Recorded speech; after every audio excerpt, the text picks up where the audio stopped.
Hey everybody, it's Lou Santiago. We had a little bit of time delay. I don't know why. It's way beyond my comprehension. But tonight we got a really good show, and it's a friend of mine. And I know that, that term is used loosely, but I've drank beer with this guy. I've gotten drunk with this guy, and he took me to the greatest place in California. And we're going to talk about Jumbo's Clown Room. And let me tell you, once that happened, we became lifelong friends. I need to have him get me a t-shirt for that place. It's just so phenomenal. But anyway, tonight, you've seen this guy's work in magazines like Street Rodder. He's been on the cover of Hot Rod magazine. He's been on several shows. He recently did a show about a year ago with Courtney Hanson. So without any ado, what I'm going to do is bring in John. We're going to start talking about the show that's coming up and updating you guys on what's going on in my shop, because I got some good stuff. I got some really good stuff. So after this break, it's going to be John and then Troy Ladd.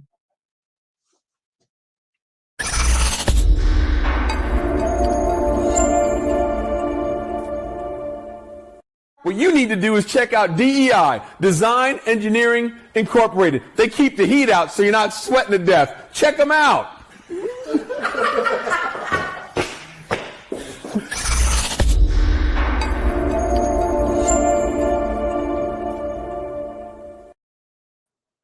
I do like that. I do like that. It's perfect, and it's perfect for this show. It really is. So like, F it. See ya. Go on. Good as it gets. I'll see you. So yeah. Funny thing.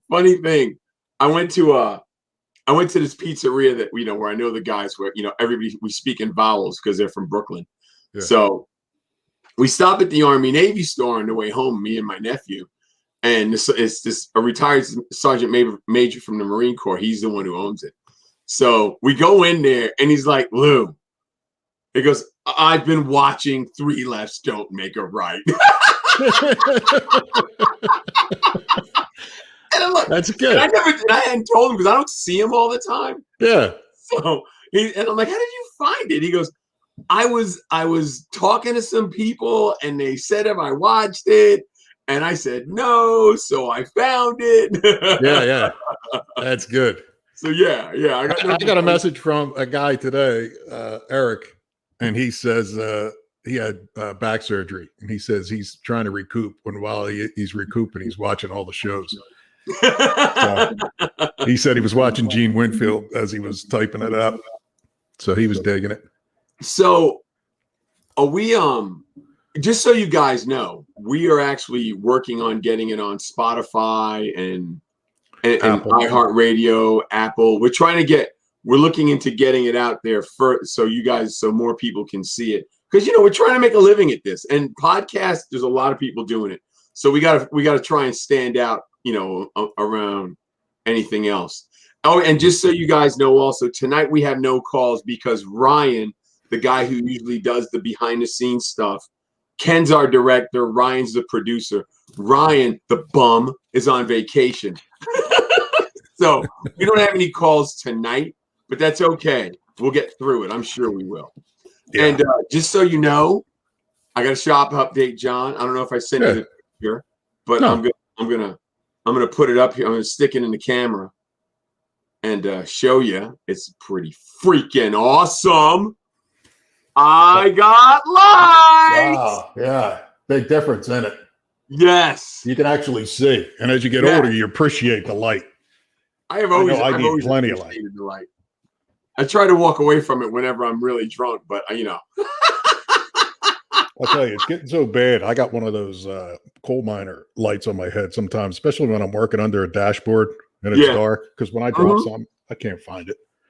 Screw or something, especially if the screw's black. When you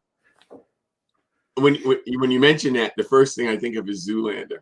That scene when he goes back to West Virginia and he's in the coal mine with John Voight and Vince Vaughn, and I can't remember the other guy's name, but he's the only one wearing a white wife beater and it's spotless. He's got his hard hat. It ain't all that, but yeah. I got the black lung pop. Yeah. So what's the first project you got rolling in? What are you working on in the shop? I gotta get my S10 done. It's been sitting in front of the shop for like 5 years. I gotta get that done. And then I gotta get this Fox body Mustang done for my friend Ken, because it's been in there longer than that. Yeah. I got that one when I started Car Fix. So that's, already 11 years. I know it's really bad. Yeah. But Ken, I've done all of Ken's cars. All he works on is Fox body Mustangs, Fords. That's what he works on. But his bread and butter is Fox body Mustangs. And I always do his frame connectors, always do his roll cages. And I was just starting to show him, like, Ken, I don't know when I can get to. He's like, just take the car, don't worry about it. So that's where I'm at. And then I gotta do some rear end jobs. I gotta build a couple of rear ends. I gotta do one for Jeff Dist. I haven't had time to do that. And I gotta do an 8.8 for a Fox body Mustang. I just got a bunch of. I gotta get caught up. I got the plan was get caught up when I was in Roxborough, but it didn't happen because everything went sideways. You know what I mean? So that's where we are. Yeah. But yeah, it's all good in the hood though. I mean, I'm out of Roxborough. The shop has got lit lights now, so boom, I can start moving forward. That's how I'm looking at it. Yeah, it looks good. Looks real good. Yeah. I see Bob chimed in. Bob O'Gorman. Bob OG. He says he's got his lights. Yeah, here he is. Mm-hmm. There you go. He's got the garage doors in his shop. Woo! Yo, I was skipping through. I scroll through Instagram, TikTok every once in a while, and I'm always amazed because they got 10 seconds to grab my attention. Right. And I'm scrolling through, and I saw something the other day that I thought was interesting. Is a guy said that politicians, instead of using teleprompters, are using what they call Mojo Vision. You sent me a link to that. Yeah. And the guys, I know you're busy with everything, but I was like, this is pretty crazy. But the guy online, he just said, Google it. Like, check it out. Like it's a real deal. It's like heads up display in your new Cadillacs and all that. It's actually built into your contacts. It's a digital contact lens. And how they try to sell it is if you're jogging and you're jogging up over a hill and you want to know what's over the hill, this thing will tell you what's coming. Instead of a teleprompter, it could actually put copy so you could read without a teleprompter in front of you. People don't know, but it's like Terminator stuff. Whatever you look at. Yeah. When you have your phone and you're in your room and you hit something, the phone automatically knows what it is, identifies it. That's how they market crap to you. If your phone, your picture, whatever, they know exactly what's going on.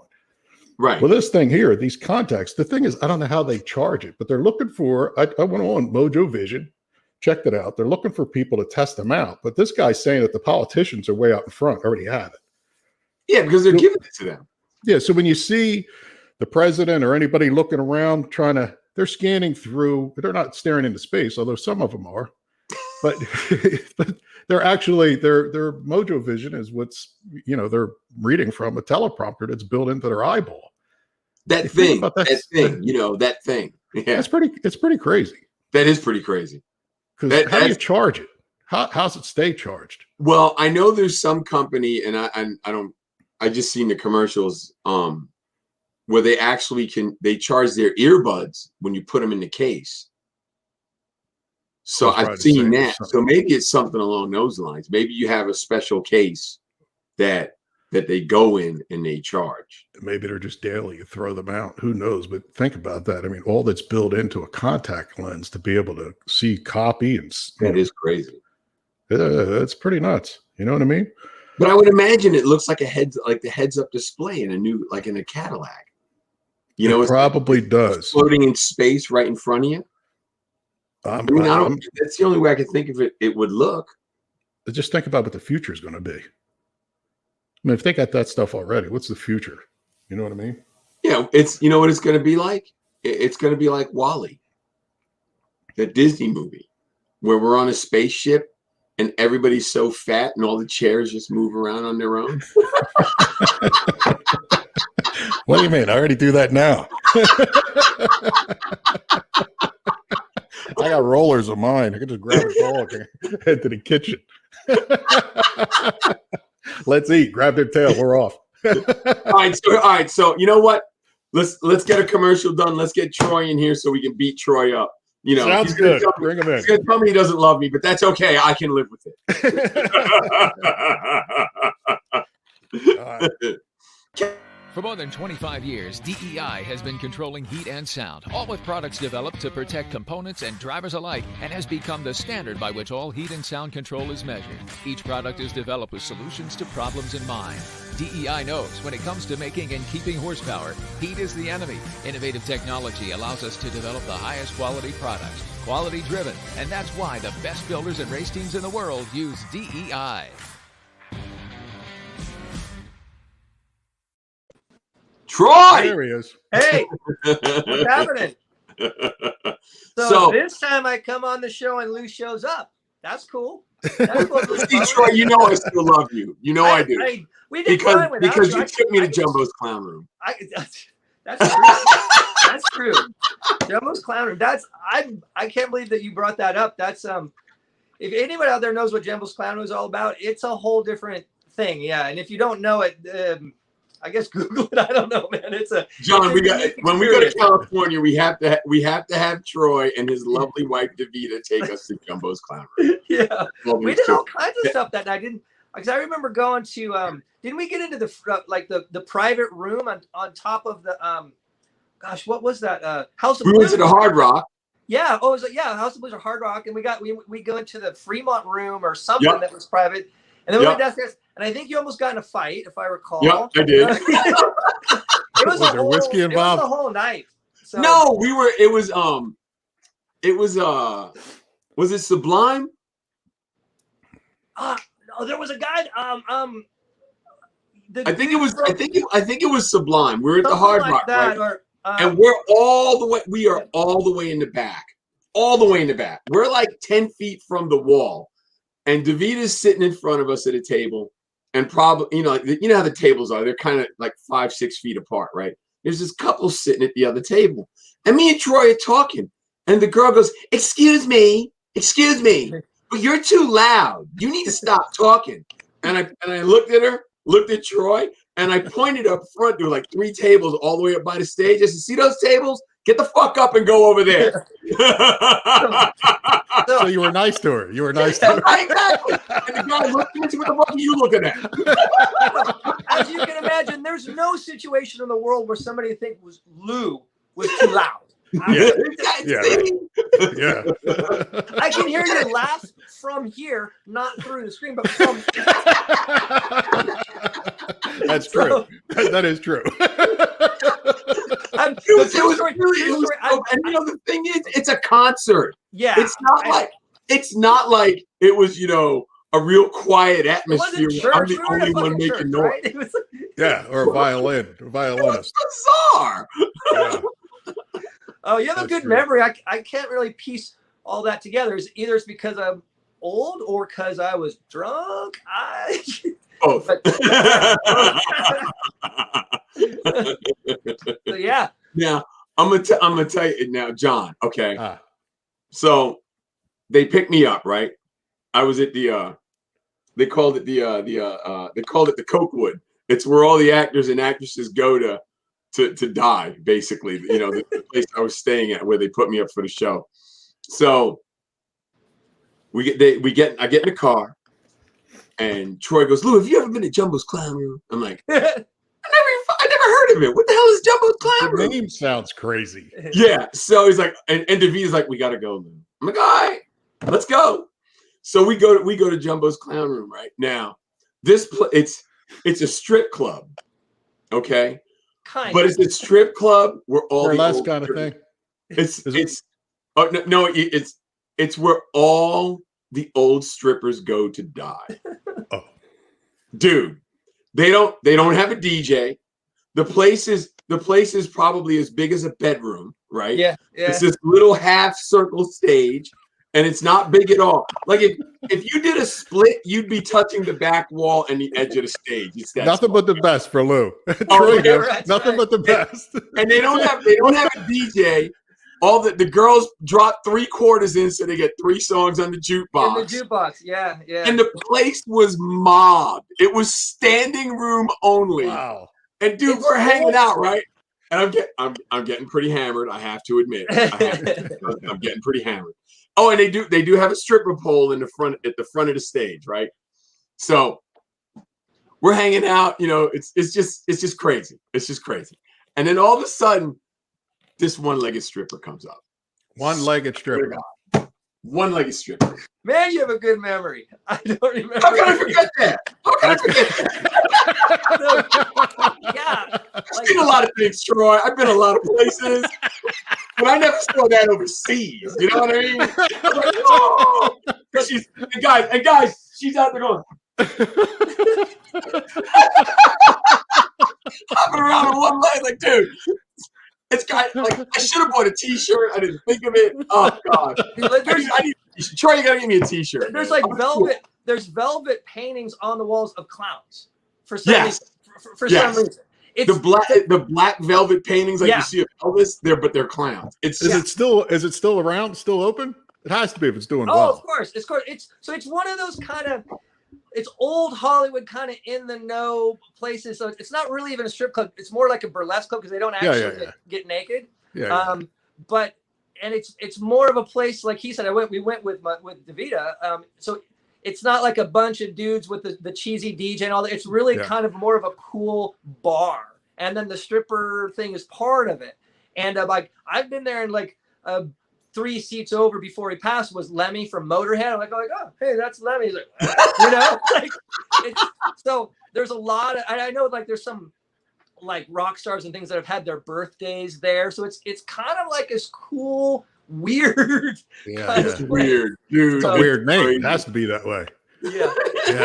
But it's awesome. Yeah, that's what's cool about it. It's not some cheesy like dude like here comes Brandy. It's like you said, they put money in the jukebox, and the girls there are a little bit more unique. More like a suicide, you know, well, kind of like the Suicide Girls kind of thing, you know. So like more tattoos and just a little more. Yeah. Anyway. So wow, well, cool. We talked about strip clubs and let's get serious for 2 seconds here, or at least try. What's going outside? Hey, that's the new shop.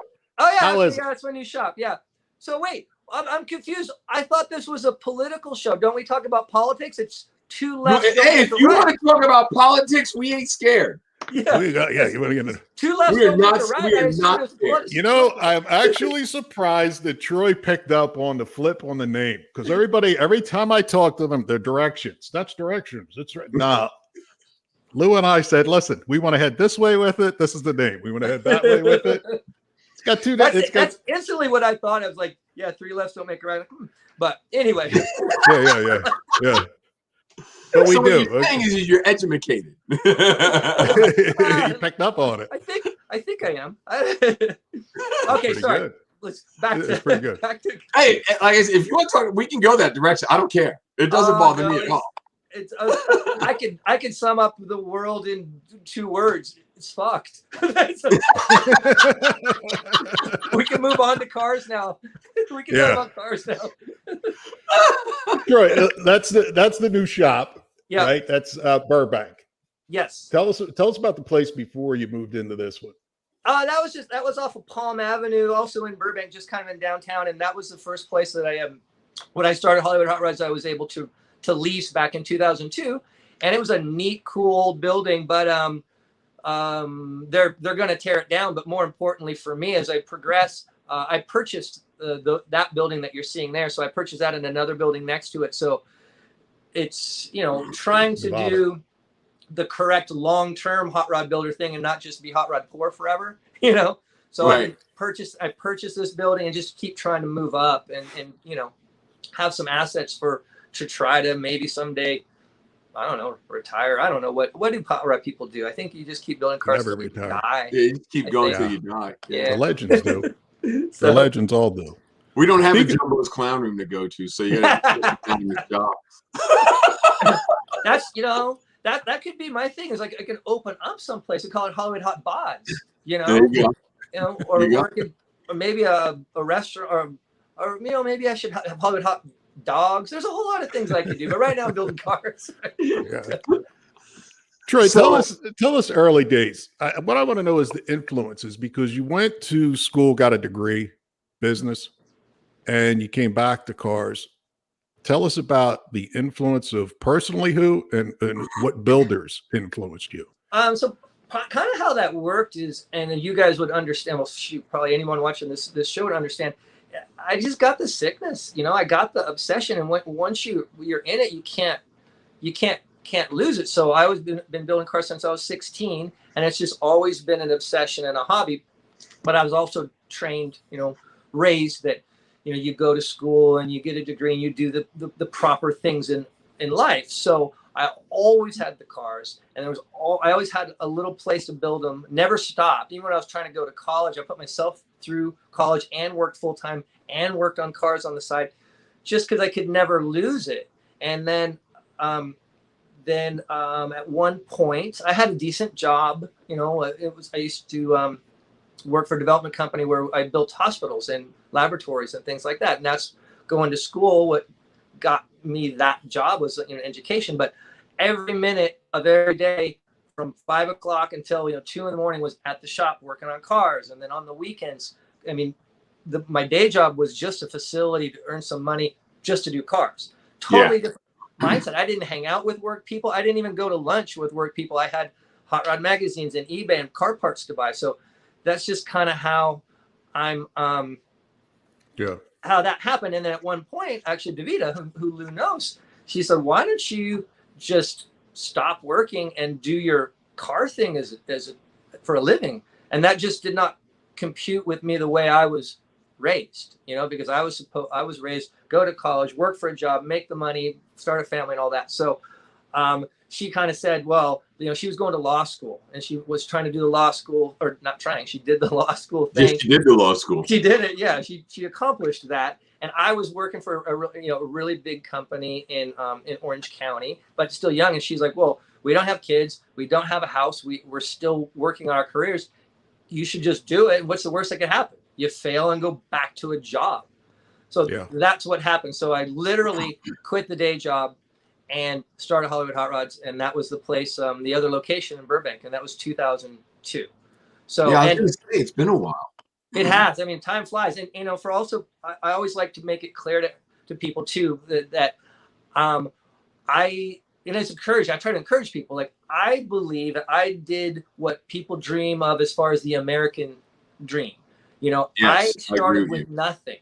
I sent myself through college and I had to work full time to do it. And then once I had that job, I saved up money there and took out a small loan even to open Hollywood Hot Rods, but no partners, no family money, no backing, no savings, no nothing. I'm an example that it can be done with nothing.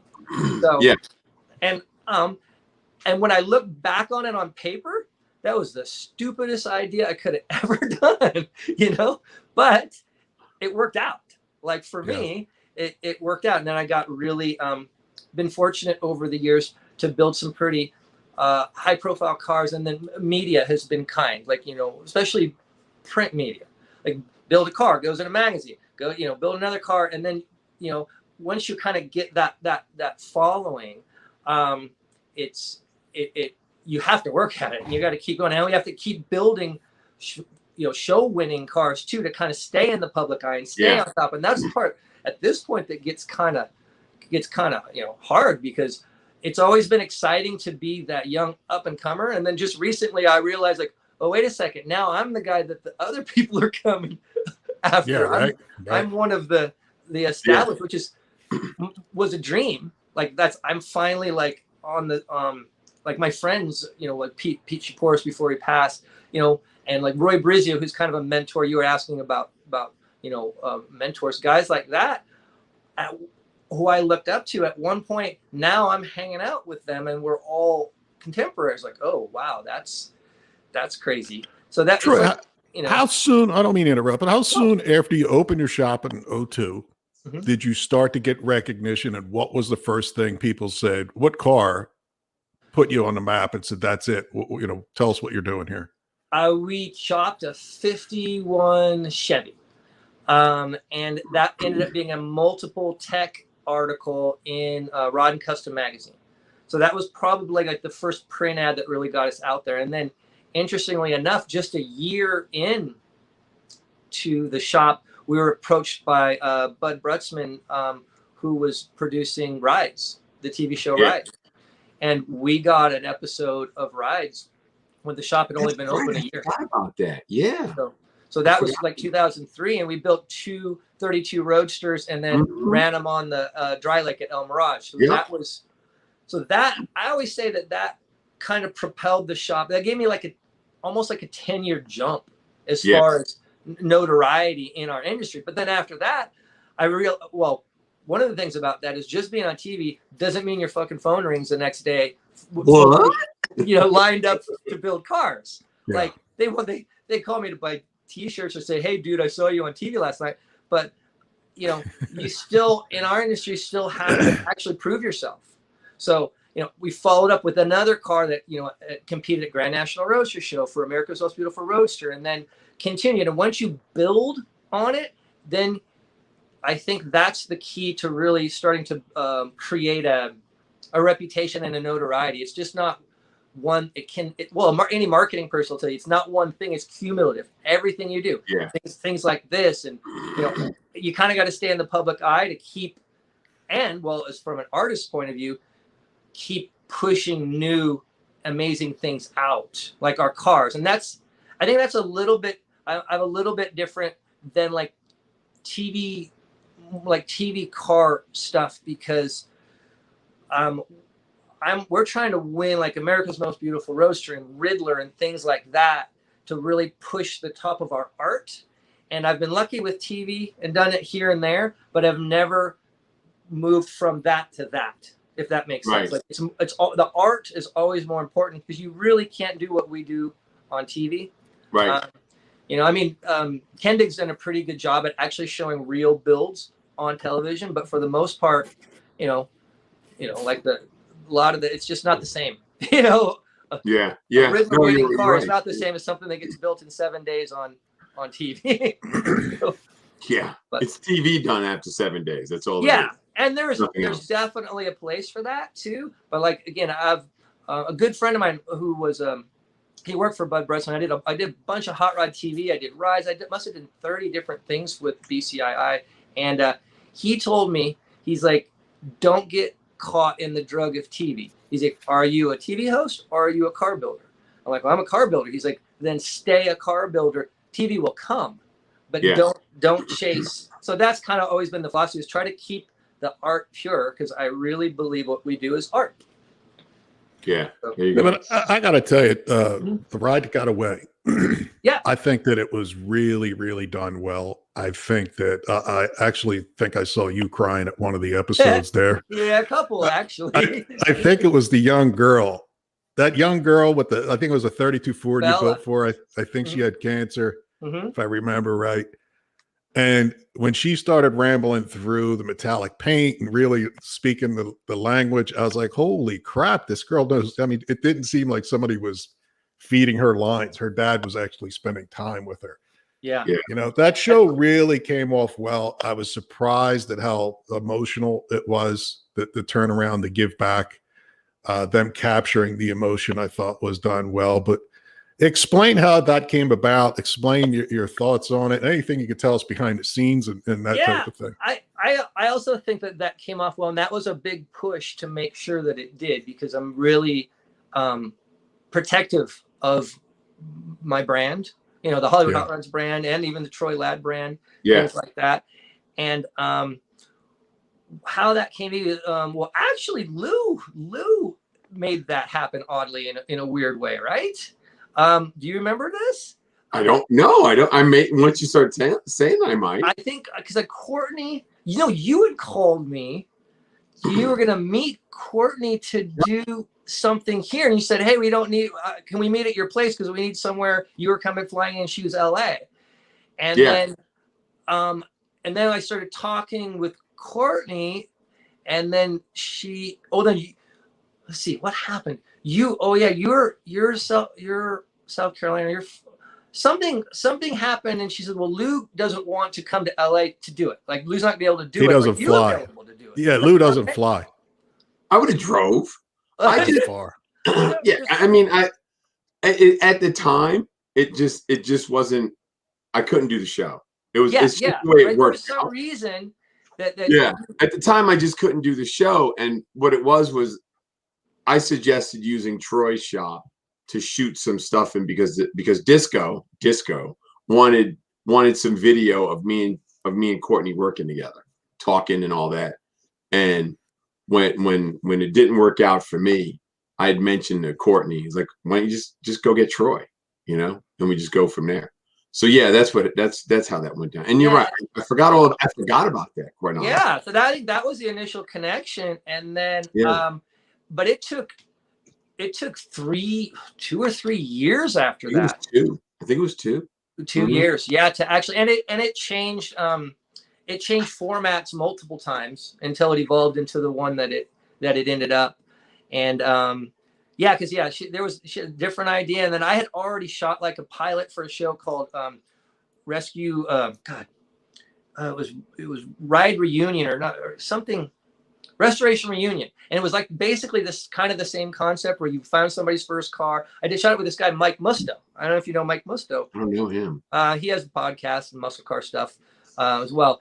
So we had shot a pilot similar to this one, and then Courtney had a different idea, so we kind of combined them. Anyways, in the end, it evolved into what it ended up being. And then again, trying to keep art and TV separate, you'll notice that in that show, there's Troy Ladd of Hollywood Hot Rods running Royal Garage, where it's not. So I didn't use it wasn't my team, it wasn't my shop. We actually made a different a whole different unique thing with it, and that's good for branding and things like that as well, because then it has its own brand. And so that's kind of how that came together, and we just really wanted it to be a true no bullshit show. And that was the fight, not necessarily a fight, but with the TV people, you got to kind of direct them. And one of the guys in it was this guy Andy, who I had known from, he had worked for Overhauling and Hot Rod TV, so he knew car stuff. So we wanted it to be legit and real, so car guys could watch it and not go, oh no, that's full of shit right there, that's not true. So car guys had to be able to watch it and be legit, but more importantly, you needed the human element, like the human story, because let's be real, in television the car guy demographic is here, but like the normal person, you need more to make a successful show. And the rule was, will a guy's wife want to watch it along with him? Like, if a car guy's watching, will his wife watch it too? That was kind of the idea. So I thought it worked out really well, and we wanted it to be like when me and my guys were, a lot of those guys were my friends. One guy was my brother, the other guys were my friends. I put together that whole crew. Nobody wanted any clowning, and nobody wanted the wrench throwing and none of that. So we were able to kind of keep all that at a minimum and still have fun. But in the end, I think it was a pretty heartfelt show. And for the record, those cars really did get built by those guys on the screen. We didn't have a ghost crew, and we really did it like in weeks, for real. And they ran. I mean, that was a pretty big undertaking to actually do it, because I know a lot of other shows, like they're pushing them on and putting in engine sound effects later and stuff. Yeah. So that's kind of the whole story behind that. And it was. What's weird is Courtney was calling me when she was trying to get the host thing together, and I brought up Lou. Lou steps in, and then Lou brings you up. It's sort of weird that all three of us are here, and never knew that circle took place until today. I mean, it's pretty cool. Lou called me when he was out there, and he's like, can't do this, can't do that, this won't work, this will work. I said, it'll be fine, Lou. Whatever you do, do it. Yeah. But it's yeah, fun. it's pretty cool. They're doing another season, but I'm not doing it. I mean, it was. You know what it is? It's 6 degrees from John. Yeah, sure it is. No, but what I don't think people understand, and Troy, you verified this, it takes a lot of time, a lot of your day to put TV together. It does. And if you're in a shop, let's say if they were shooting in your shop, you got to shut down. You can't have people walking in. Right. You got to secure it. You can't have airlines hissing. You can't have machinery in the background because everything has to be quiet. That costs money. Yep. So you really have to have the trade-off to go, listen, I'm going to build my brand and do my thing. But even you can't make up for that loss. No, I mean, it's not even close to making up for the loss. No, well, and the thing is what people don't know when you stop and think about it. They come in and the TV people come in and say, "Oh yeah, you guys can keep working. We're not going to bother them." Yeah, you know. But as soon as they put the camera on their shoulder, hey, you need to stop them from working. We can't have that noise. Well, wait a minute. You said yesterday that it was not a big deal. Now it's a problem. Yeah. So, you know, it's one of those things, man. What they say and what they want and what they do are entirely different. Well, I always joke with these guys because every single TV person I think I've ever talked to said, "Oh, don't worry. We'll just be like a fly on the wall and we won't even bother you." Like, oh, bullshit. They come in with a whole team of guys. And I mean, and the funny thing is, I mean, we're in Burbank. This whole town is production. Everything here is production. So we're really used to. I mean, there's filming on it all the time. You know, like driving home, like, oh, another film. Not a big deal. But what's funny is TV people really think that they rule the world. Like even, you know, like when we're here, like we would film. So for that show, we built a garage just a block away for the set. So I could run back and forth and run my business and do the thing. So like, oh, we need you on the set. So I'd run down there and I'd come back. So it was really convenient. But we did film some stuff here. If you watch that show, the design stuff with the television and like with the coffee table and all that. Well, you're looking at, this is where we did a lot of that stuff. I just remember one day, my neighbors across the way, they're stamping out industrial pieces. They're making a living. You know, there's a factory across the alley. And I saw the production people talking, and one of the PAs were walking out. I'm like, hey, well, where are you going? We're like, oh, we're gonna go tell the neighbors across the street to be quiet so we can film. Like, no, you are not. No, you are not. You're not gonna go across the street, tell a factory that's punching out widgets or whatever. Yeah. Stop production for you. Like, you're making too much noise. Yeah. So but like Lou, you're laughing because you know that's how producers are. I know. That's how they are. They'll block the street. They'll tell you not to park. They'll clear the sidewalk. They have no right to do any of that. They just think that it's TV. Yeah. It's so funny. It's nuts. It's a different world, but again, like this is Burbank. Like this whole town is built around that. So yeah, it's cool. It's just like I said, it's just different. But yeah, it takes a lot of time, and I liked like I said, I was able to balance that because we had a shop just down the street. But yeah, that's a tough thing to kind of keep going. So I'm pretty sure that they're doing they're going to film second season or are filming in Atlanta. So I'm like, I'm out. You know? Yeah, so, yeah. It's Atlanta's 4 hours for me. But you know, I'm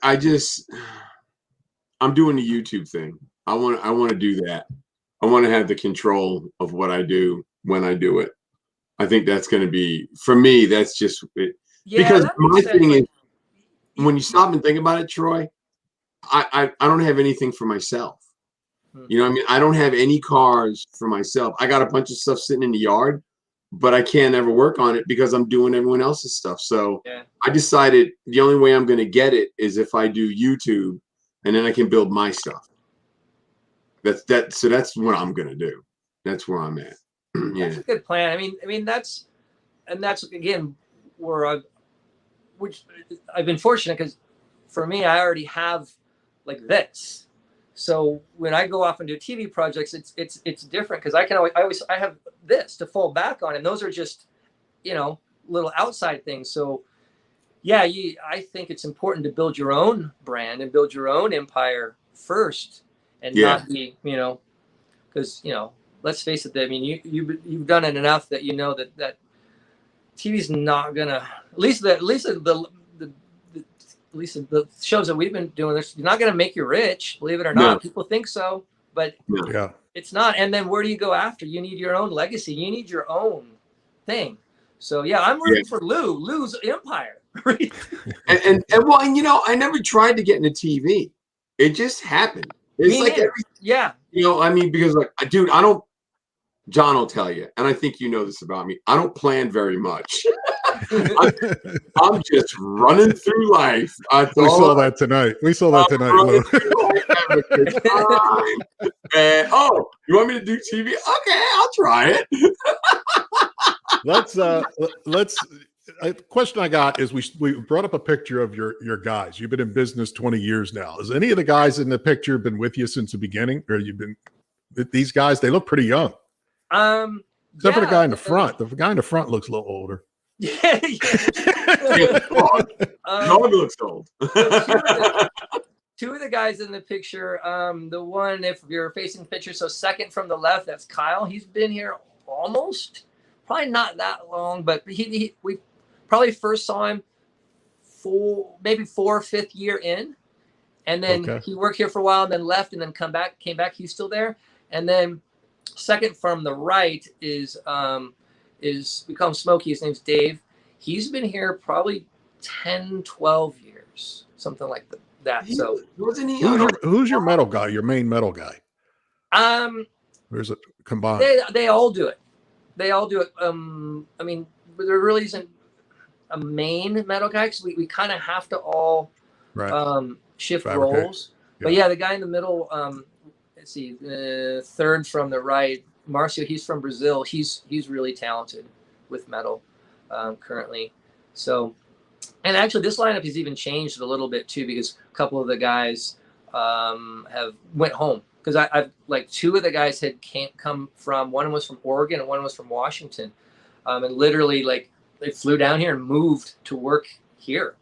And then when COVID hit, they both kind of had some family issues that they needed to go back home. And take care of everything. So, but yeah, you know, it's tough. It's tough to find people that have the kind of the broad skill set that we do, because we do so much. Yeah. You know, it's not like if you say, people always say, you guys are mechanics. Like, no, we're not mechanics. We're fabricators, artists. I mean, mechanical part is part of it. I mean, I spent my weekend, building an Oldsmobile engine. I do some of the oddball engine builds. I like building engines, but I have to do that alone on the weekend because checking clearances and setting rings on that. I can't.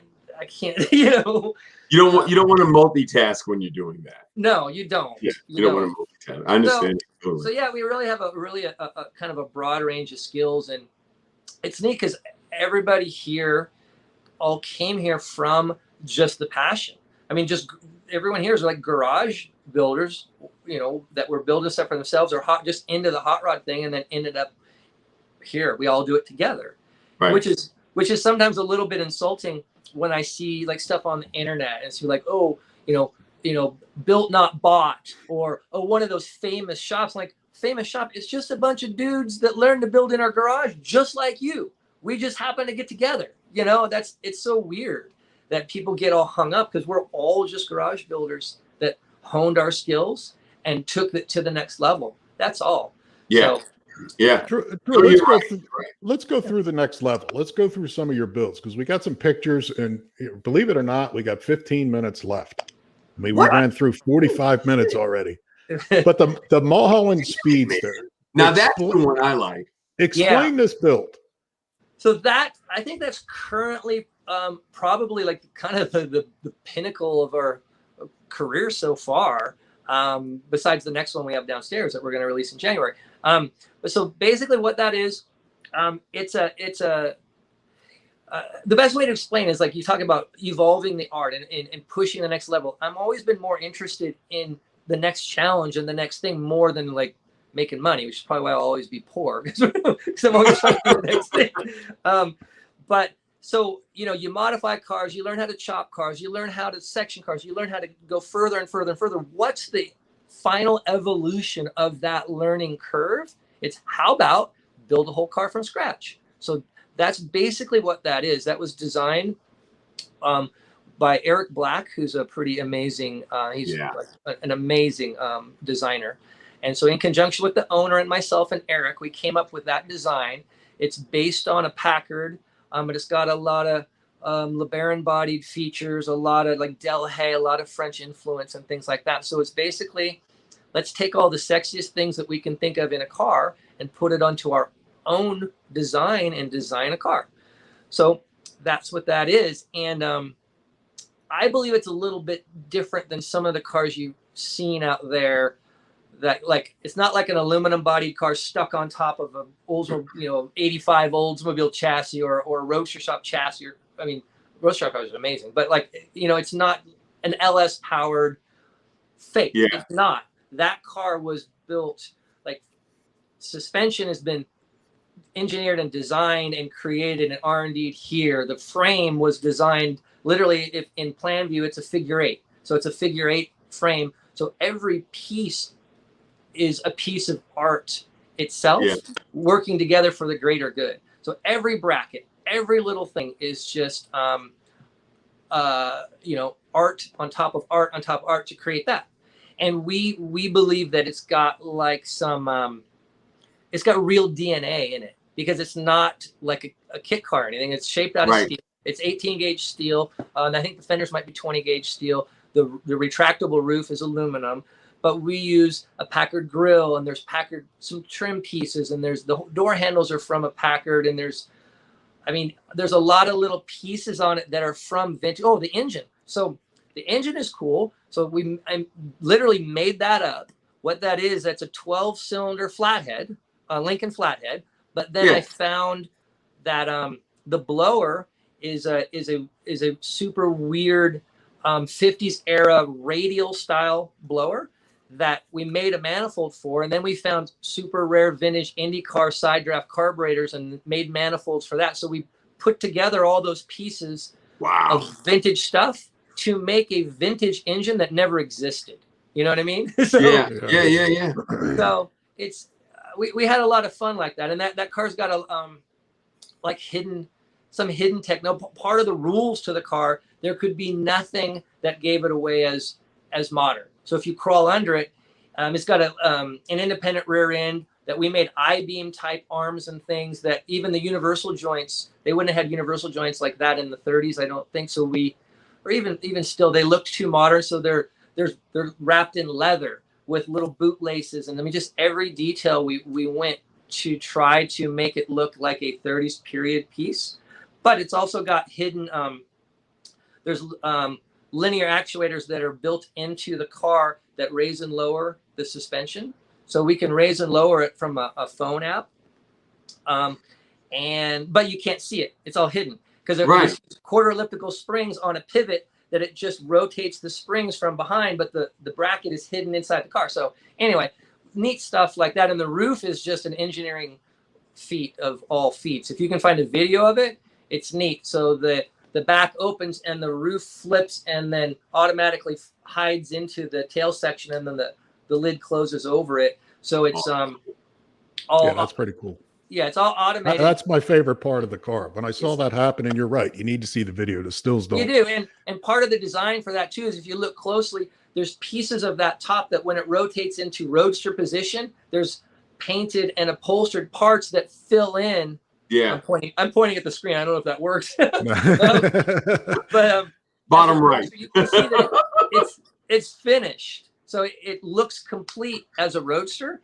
And when that panel flips with the roof, so when the roof is up, it looks complete. So we think it looks beautiful both ways. Was part of the goal. So yeah, it's just I'd never seen anything like that done, and it's fun. It's really fun to solve those problems. Those are fun. Like let's move on to the next one. The Long Beach Legend, the 36 Ford Roadster. Oh yeah. Tell us about that. Ken, you got that one up? Yes, there it is.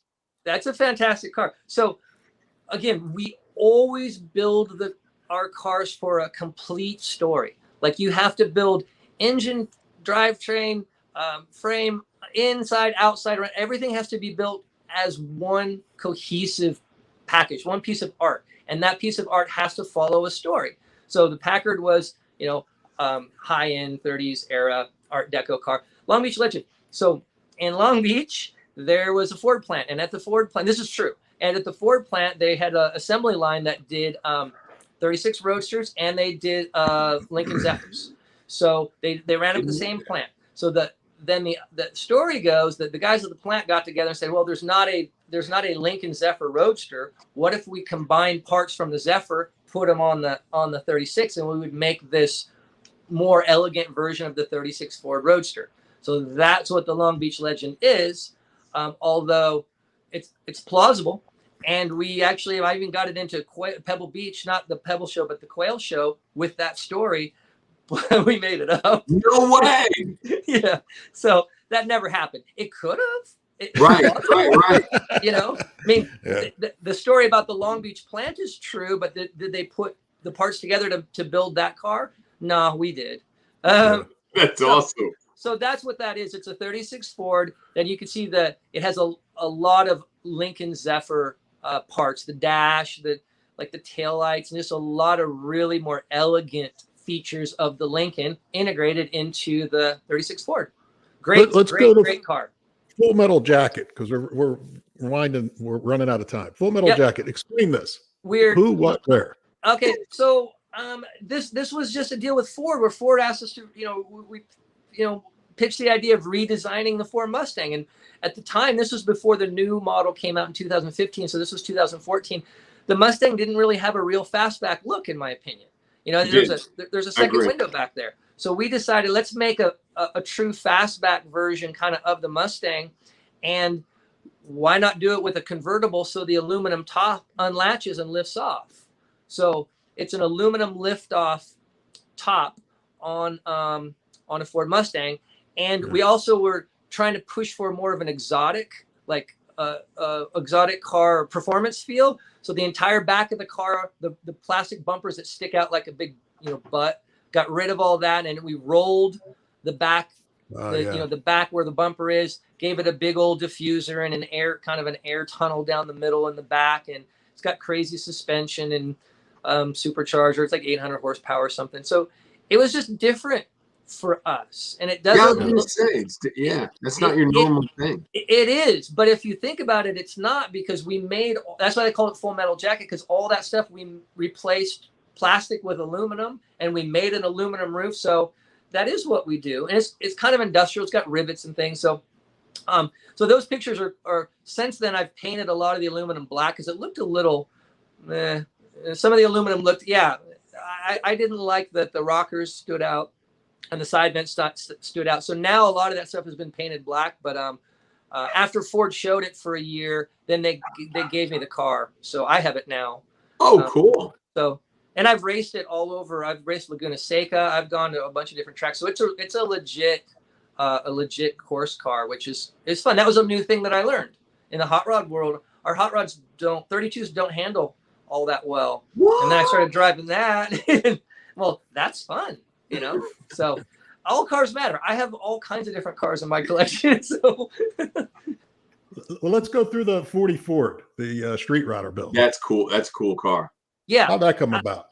So that we've done a few of those road tour cars for Street Rodder magazine, and interesting fact is we were the first to ever put our hands on a Coyote engine and put it in a hot rod. That was for the Ray Bestis car, a sponsored car we did way back when.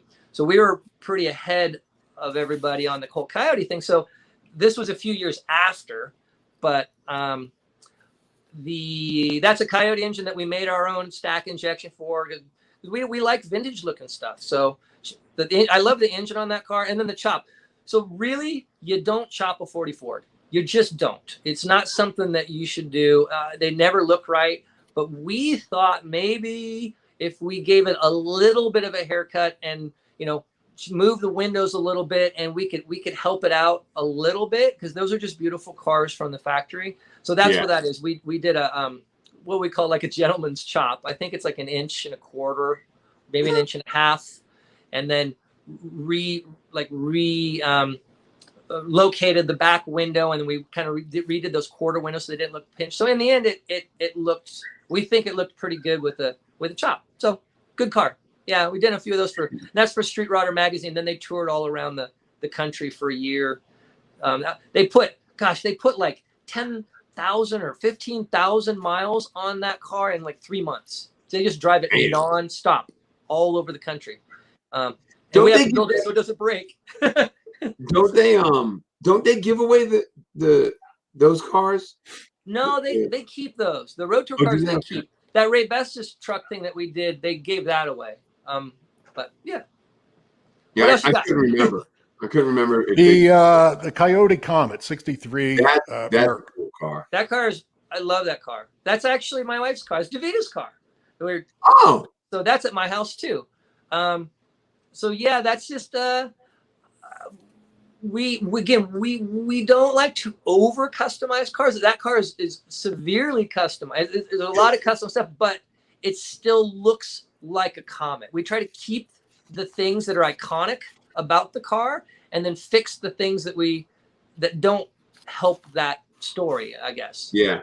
So yeah, it's just that's a one again. That was I think one of the second or third Coyote engines that we got that one pretty early. So it's a first gen Coyote, but we made the injection and it wouldn't fit under the hood, so we did a side draft thing. It's on, tubbed on airbags, and it's just a clean little car. And that's Davita's. That's Davita in the picture right there, and we still have it to this day. She drives it and loves that thing. She thinks she liked it because it was cute with fins. So right. And then Troy, we're almost out of time. Opened the hood. How many hours does it take you typically, or how long? Not hours, but a build. You get it in the shop from concept to out the door. It depends on the extent of the build, but yeah. One of your commenters, I saw a little bubble come up. He said, "Troy's builds are years, not weeks." Yeah, they're years.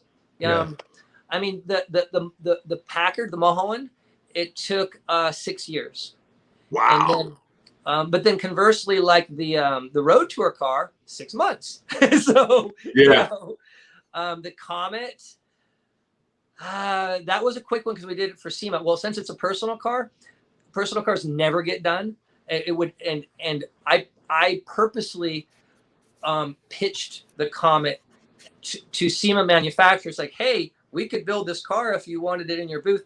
And that's the only reason we were able to get that car done, is we put a deadline on it and had some manufacturers, sponsor it a bit. So, but I think that one took probably a year. But I'd say a little simple 32, a year to two, a year or two, or like the bigger customs like Long Beach Ledge and things like that, 3 somewhere, 2, 3, 4. Yeah. Part of it is our workload too, as we got a lot of cars going at the same time. So every one of the cars, for the most part, our full builds ends up being debuted at a show or something like that, so that each one ends up with a deadline to get it done, or else, like, there's a running joke in our world, like, car builders would never get anything done if there wasn't a deadline, Yeah. Yeah, exactly. And then you wait till the last minute of the deadline. Oh yeah. If we had 5 years to build a simple car, we'd still be staying up all night the weekend before the show. It's just Troy has won every, I think, possible award out there. Yeah, only one we have. Yeah, which one? Riddler. We haven't won Riddler, but the next best thing is when we with the Mulholland, we won and America's Most Beautiful Roadster, and Riddler was the next weekend. The weekend after that, there's a show in Detroit for the Legends Cup, and so we shipped our car out to compete against the current Riddler, which had won the week before. So no time in history has America's Most Beautiful Roadster and the current Riddler gone head to head, and we beat Riddler. Yeah, we beat Riddler, so we feel pretty good. And then the month after that, there was the Del Mar show, and we showed up with our car. The current Riddler car showed up, beat him again. So that's awesome. That's good. That's good, man. Are you gonna push to do a Riddler car? Maybe. I don't know. I'm only as good as my customers. If my customer, I got a customer. Yeah. But honestly, we were originally talking about taking the Mulholland Speedster to Riddler, and then just the way the judging goes there, there's a different judging style at Riddler than like at AMBR, and we just felt. Oh, and there's very strict rules about you can't show anything about the car. No pictures, nothing.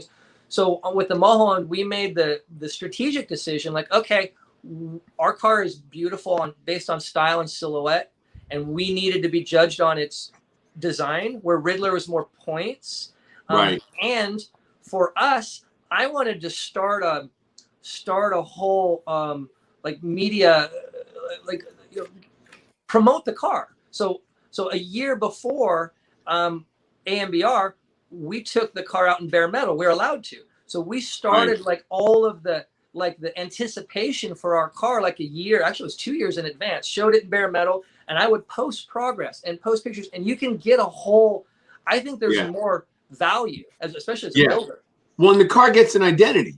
Yeah, that's right. And that's what you want. You want the identity, so people go, "Oh yeah, that's what you want." Yeah, it is. Yeah. I mean, you don't get that with the Riddler Award. I agree with you on that. It's like you blow your wad in one shot. And so that's a perfect way to describe it, Luke, is like when we finally finished and our car had it set up MBR, I had so many people come up and said, I've been following this car for 4 years, or I've been following this for 2 years, and I came here just to see it. That's what you want. You want to get people excited. So I would like to do Riddler. Again, I need a car to do it. And we have a car downstairs that's kind of on the level of Mulholland, but different style, like every bit of as creative and as much time and effort into it, that we're going to debut in January. But same thing. It's already been in bare metal and in a magazine. The chassis has been exposed in a magazine. So I've already got a whole bunch of, again, excitement behind it. So when we debut it, it'll be a bigger deal than just like, oh, here's this car nobody's ever heard of. Ta-da, Riddler. I don't know. Just an observation. But true. We only went through probably half, maybe a little more than half of the cars that we had lined up to talk about. But we're 103. We're after 9. Sorry, we're good. I'm one of those shy guests that you can't really get. We're gonna have you back. We'll go through the rest of the list and talk about. Can we film it from Jumbo's Clown Room? Yeah, we could do that. I can. Right? I'm getting in the car now. Troy, how far from Leno's garage are you? He's in Burbank too, by the airport, but I don't know where your shop is compared to the airport. A couple blocks down. Yeah, cool. We're by the airport. I'm within walking distance from Burbank Airport, so he's just on the other side of the airport, so he's literally just, I don't know, maybe a mile. Last week we had Dennis McCarthy on. His shop's in Burbank too. Oh my gosh, Dennis McCarthy. That's so crazy. So when I first moved to Burbank, he still had a mechanic shop called McCarthy Performance, and he ended up selling it. And he went in to do at other shops. Then went to do TV, like movie cars and stuff. But ask him about me. We met 20 years ago. That's so weird. But it's cool that there's that much talent and that much going on. Lou and I will have to do a drive-through and go hang out at the bar at the Burlesque place and check shit out. But we're way over. Ken keeps messaging the time to remind us the time. And the only reason I say to jump off is because Iron Resurrection is on, and I know guys are bailing to see what's going on because the series is happening. So we start to lose viewers as it is, but it's all good. But oh, look, I got to put my glasses on. Like all these little bubbles are popping. I got to read. If you click the comments off to the right, not the private chat, but the comments off to the right on your screen, you get to see all the comments on the right-hand side. The guys that chimed in on the bottom. Yeah, that's Ken putting them up. That's only a handful. What's off to the right-hand side. But we'll have to have you back next week. Matt and D'Andrea from he's with Adam Carolla. I know Matt as well. Yeah, he's coming on. We got Paul Jr. Yeah, he's coming on the following week. Yeah. Ian Rousel's on the week after that. This month, July's jam-packed with a lot of talent. Yeah. We got Shag coming up from Iron Resurrection. Yeah, we got a bunch of people. Yeah, it's all cool. Yeah. It's going to be good. But, well, look. We got to roll. All right. Yep. So, Troy, thanks for coming on, man. Appreciate it. It's always good talking to you. Oh, yeah. Good times. I got some stuff going on. We'll see what happens. I might turn up in California. All good shit. It's all good. I'll show him a little red S10. All right, you guys, that's it for this week. Hope you had a good time. Next week we got Man Andrea. He is on a podcast with Adam Carolla and Bill Goldberg, and I need to call Bill and get him on our show. So that's going to happen soon. And then after that, like we said earlier, Paul Tuttle Jr., Shag from Iron Resurrection, Ian Russell. So we got people coming up. And remember, go on YouTube, subscribe so you get the notice so you don't have to worry about going anywhere else to find it. And we are working on putting on other platforms. Until next week, I'm Lou Santiago. John, say goodnight. Good night. Goodbye.